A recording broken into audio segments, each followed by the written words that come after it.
My name's Clara, and if you told me a year ago I'd be where I am now, I'd have laughed in your face. Life's been no fairy tale for me. Born and raised in a small town, life handed me lemons, and frankly, the lemonade never did taste sweet. I married young, thinking it was my ticket to a better life. Boy, was I wrong. The marriage tanked, and I was left with a baby boy, Alex, to raise on my own. Fast forward a few decades, and there I was, 51, working my fingers to the bone at the local supermarket. 12-hour shifts, barely making ends meet, and dreaming of a break that seemed like it would never come. Then George walked into my life. He was a few years older, with that silver fox look that can make a woman's heart beat faster. He started coming into the store regularly, always making a beeline for my checkout. We got to talking, and one thing led to another. "Clara, have you ever thought about a different life?" George asked me one evening as we closed down the store, his eyes searching mine. "Different how? Like winning the lottery and sipping cocktails on a beach?" I joked, locking the doors and turning to face him. "No, I mean, with someone who could take care of you, show you a world you've never seen," he said, his voice serious, almost urgent. I laughed, a bit too loudly. "George, I'm past dreaming of knights in shining armor. At this point, I'd settle for a decent night's sleep and a day off now and then." But George was persistent. He wooed me like no one ever had. Flowers, dinners out, and long talks about a future together. It was all so fast, so intense. Before I knew it, he was on one knee in that tiny, cramped apartment I called home, asking me to marry him. "Clara, marry me, and you won't have to worry about a thing. I'll take care of you. We'll move to my place in the city. It's big, comfortable. You deserve that and so much more," he said, his eyes gleaming with promises. I was swept off my feet. My heart screamed caution, but my lonely soul whispered, "Why not?" So, I said yes. We married in a small ceremony, just a few friends and my son, Alex, who looked at George like the father he never had. The day after the wedding, George said, "Pack up, Clara. Let's start our new life. I've got everything planned out." So, I did. I sold my apartment, the only real asset I had, and gave George the money. "For our future," I said, trying to ignore the nagging doubt in my gut. We arrived at his big, comfortable house, and that's when I met the first surprise of my new life. There, in what I thought was our new home, was a man I had never heard of before. He was in a wheelchair, silent, his eyes the only part of him that seemed alive. "Who's this?" I asked, my voice barely above a whisper. George didn't meet my eye. "That's my brother, Carl. He's been like this for years. Paralyzed, can't speak. I take care of him." "Your brother? Why didn't you tell me?" I could feel the anger rising, but there was also a deep, sinking feeling of betrayal. "I didn't want to scare you off. And I thought we could take care of him together."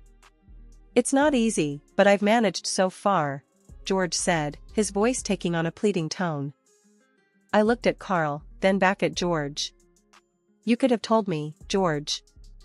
We're supposed to be partners, remember?" I know. I'm sorry. It's just, I need you, Clara. We can make this work, can't we?" George reached out, but there was something in his eyes that I couldn't read. And there I was, standing in a stranger's house, my dreams of a new beginning turning to ash. But I've always been a fighter, never one to back down from a challenge.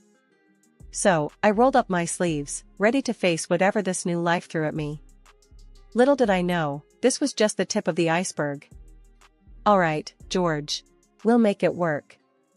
But no more secrets, okay? We're in this together," I said, trying to sound more confident than I felt.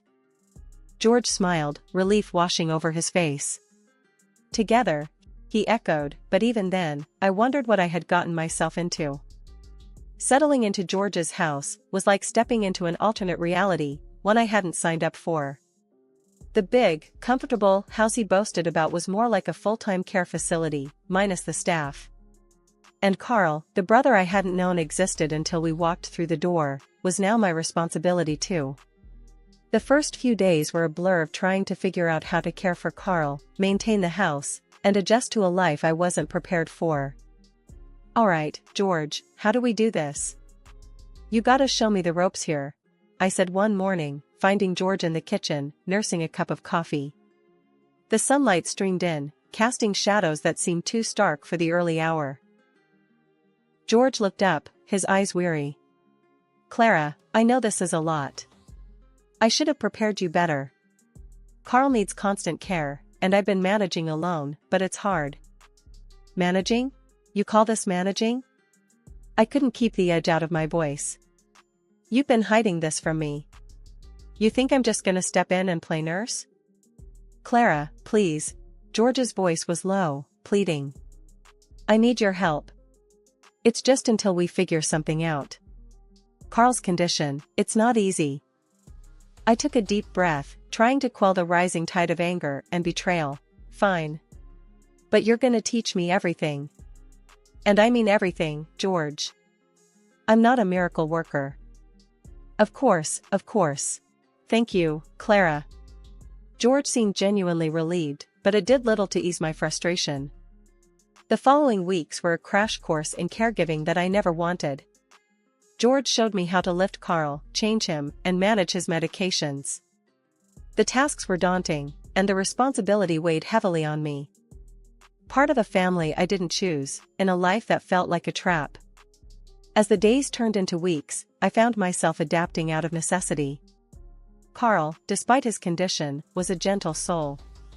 His eyes spoke volumes, and in them, I saw gratitude and a kind of silent camaraderie.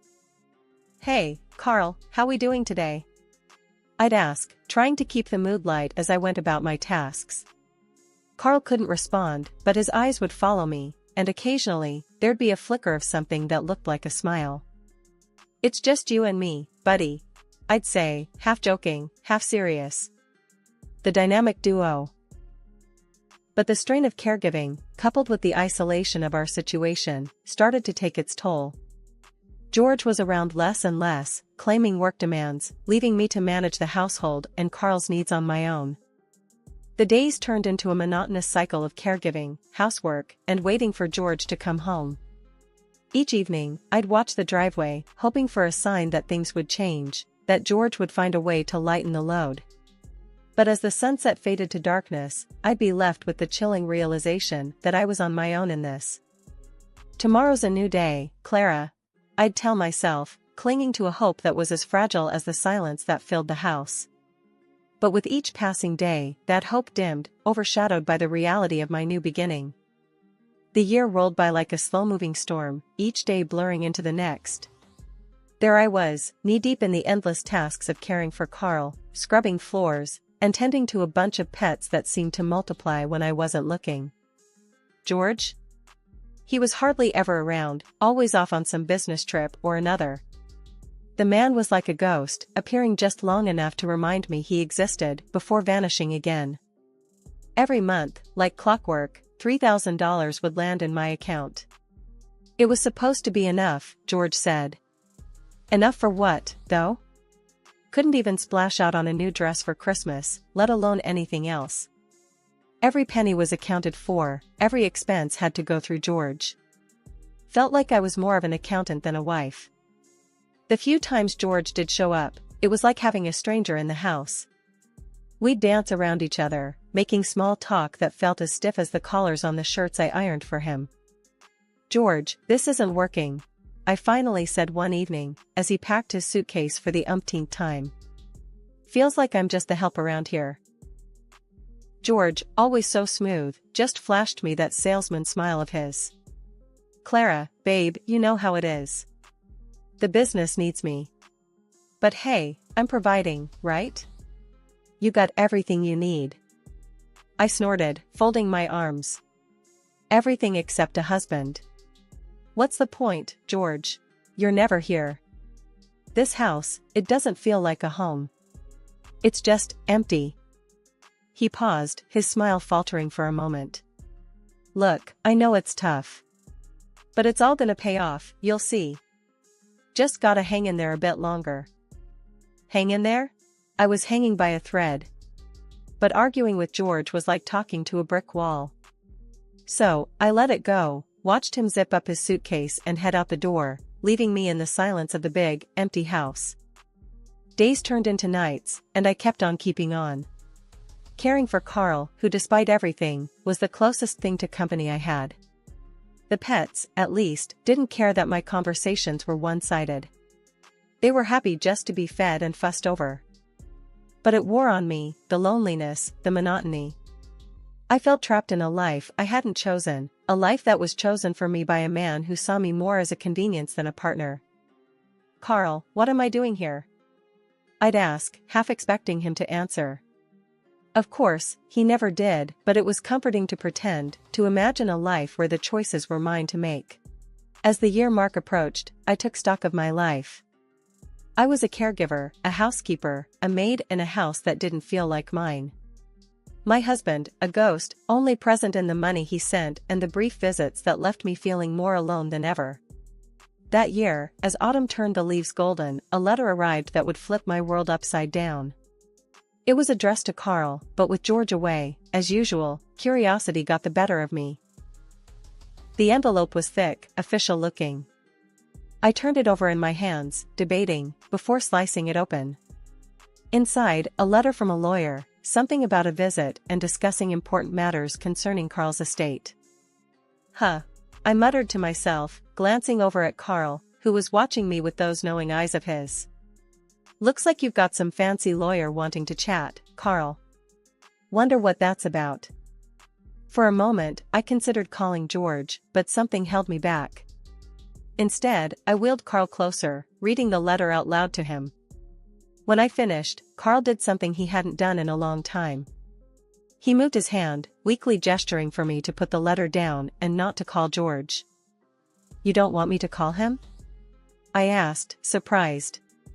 Carl managed another weak gesture, a confirmation.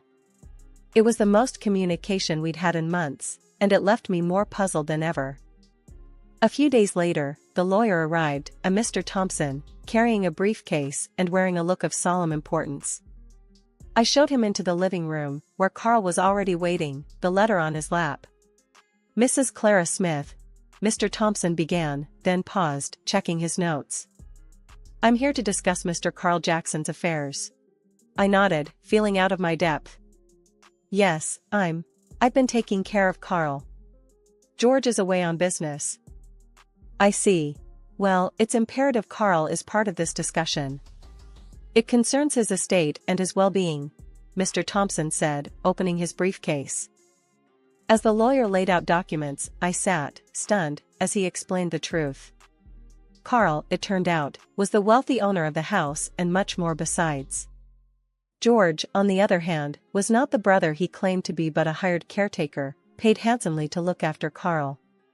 And there I was, playing the maid, the nurse, the everything, under false pretenses.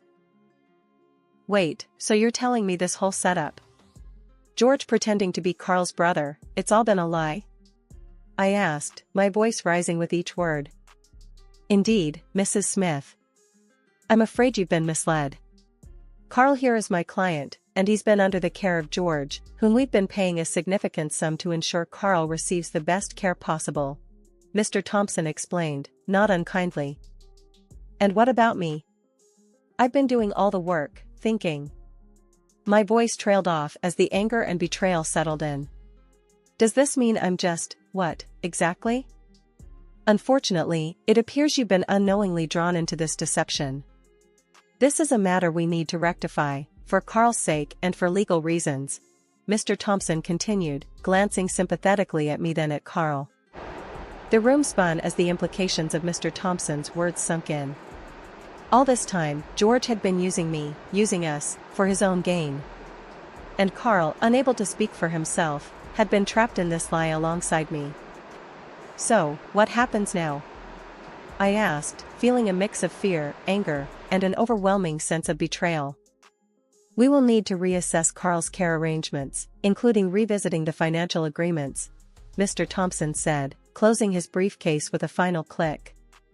As the lawyer left, Promising to be in touch with next steps, I turned to Carl, tears in my eyes. "I'm so sorry, Carl. I had no idea. We'll sort this out, I promise." Carl's eyes met mine, and in them, I saw a glimmer of something like forgiveness, or maybe just understanding. It was a small comfort, but in that moment, it was all I had. After the bombshell Mr. Thompson dropped about my entire life being a lie, he hit me with another gut punch. "Unfortunately, you'll have to leave the house," he said, his voice all business, no warmth. Panic gripped me like a vice. Leave? To where? My apartment, my little bit of independence, was gone, sold because of George's sweet-talking lies. I gave him everything, and now I was about to be left with nothing.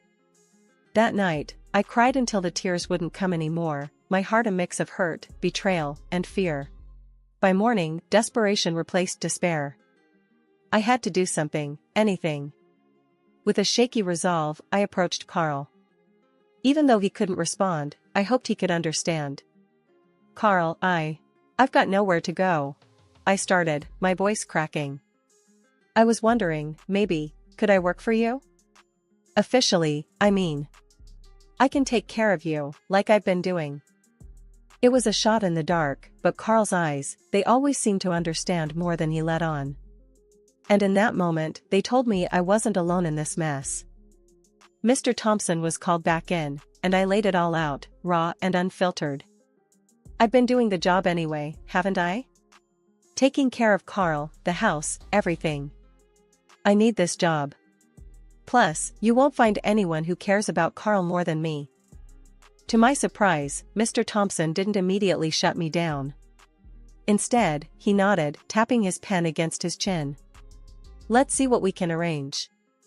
It's an unusual situation, but given the circumstances, it might be the best solution for Carl."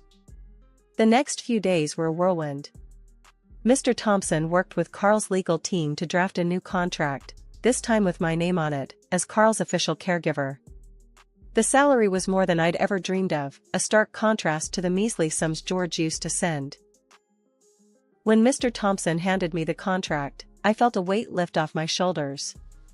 "You'll be compensated fairly for your work, and more importantly, you'll have a place to stay," he said, handing me a pen.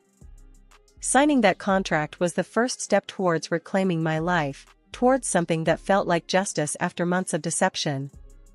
"Thank you," I told Mr. Thompson, and even though Carl couldn't speak, I looked at him, adding, "And thank you, Carl, for giving me a chance." With the ink drying on the contract, I felt a mix of emotions. Relief, because I wasn't going to be homeless. Pride, because I'd stood up for myself and fought for what I needed. But underneath it all, there was a thread of sadness for the life I thought I'd have with George, for the love I thought was real. In the months following my employment under the official capacity as Carl's caregiver, life took on a routine that was both comforting and challenging. One morning, as I navigated the quiet halls of the large house, I found myself reflecting on the journey that had led me here. The weight of my pending divorce and the legal battle against George hung over me like a storm cloud. Yet within these walls, I found peace. "Good morning, Carl," I greeted, entering his room with a tray of breakfast. "How are we feeling today?" Carl's response, as always, was nonverbal, a slight nod, and a glimmer of appreciation in his eyes. Over time, I'd learned to understand these subtle cues, the silent language that spoke volumes. As I busied myself with his care, I couldn't help but think about the impending court date. The thought of facing George, of recounting the web of lies and deceit he had woven, filled me with a mixture of dread and determination. The day of the trial arrived with a sense of finality. Standing outside the courtroom, Mr. Thompson at my side, I steeled myself for what was to come. "You ready for this?" Mr. Thompson asked, his voice steady and reassuring. "As ready as I'll ever be," I replied, drawing a deep breath. It's time to close this chapter, once and for all. The proceedings were a blur, a mix of legal jargon and cold, hard facts. When it was my turn to testify, I spoke with a clarity and strength I didn't know I possessed. I told the court about George's deception, about the life I was led to believe we would have together, and the reality of my role as an unwitting caretaker. In the end, justice was served. George was convicted of fraud, sentenced to several years behind bars. Walking out of that courtroom, I felt a weight lift off my shoulders, a sense of closure that had long eluded me. Life after the trial settled into a new normal. Carl and I continued our daily routines, the house filled with a quiet respect for the bond we shared. And then, just as I had begun to find my footing, Carl passed away. The news of Carl's death was a blow, a painful reminder of the transient nature of life. Yet, in his passing, Carl left me a final gift, a gesture of immense generosity. The lawyer informed me that Carl had bequeathed his entire estate to me, a decision that left me stunned and humbly grateful. Sitting in the now quiet house, I realized the full extent of Carl's kindness. He had given me a chance to start anew, to build a life on my own terms. "You've really done it, Carl," I whispered, a mix of sadness and gratitude in my voice. "You've changed everything." As I navigated the challenges of running the shelter, I found a sense of purpose that had been missing from my life. Each day brought new challenges, but also new joys, the laughter and barks of animals finding new homes, new beginnings. Life had a funny way of coming full circle, I mused, sitting in the grand living room of the house that once felt like a prison, but now was truly my home. The journey from despair to where I was now, rich not just in wealth but in experiences, had been nothing short of a roller coaster. One day, as I was reviewing plans for an expansion of the animal shelter I'd founded, a knock on the door pulled me from my thoughts. Expecting maybe a delivery or a neighbor, I opened the door to find a figure from my past I thought I'd left behind for good, my ex-husband, George. "Clara, babe, look at you, living in luxury," he started, his eyes greedily taking in the foyer's opulence. "I've been thinking, about how I introduced you to all this. I reckon I'm entitled to a bit of the fortune, don't you think?" I couldn't help but laugh, a short, bitter sound. "Entitled? You've got some nerve showing up here, George. After everything, you really think you can waltz back into my life and demand money?" George shifted uncomfortably, his confidence waning under my gaze. "Come on, Clara. I was the one who brought you into Carl's life. Without me, you wouldn't have any of this." My laughter died, replaced by a steely calm. "Listen here, George. You brought nothing but lies and misery into my life. Everything I have now, I earned through my own hard work and Carl's generosity. You have no claim to any of it." He took a step forward, but I stood my ground. "I'm warning you, George. Leave now, or I'll call the police. You've lost. It's over." For a moment, it looked like he might argue further, but then the fight went out of him. With a sneer, he turned and walked away. True to my word, I watched him go, and then shut the door firmly behind him. That was the last I ever saw or heard of George. Where he ended up, I didn't care to know. Standing up for myself against George was a turning point. It was the moment I truly felt I had taken control of my life, a stark contrast to the woman I was when I first met him. Now, I was using my resources to give back, to offer a second chance to animals in need, much like the second chance I'd been given. Life was good. My son had recently married, and I was about to become a grandmother, a new chapter one couldn't wait to start. The animal shelter was thriving, a testament to the unexpected path my life had taken. Reflecting on my journey, I felt a deep sense of pride. From the ashes of my old life, I'd built something meaningful, something lasting.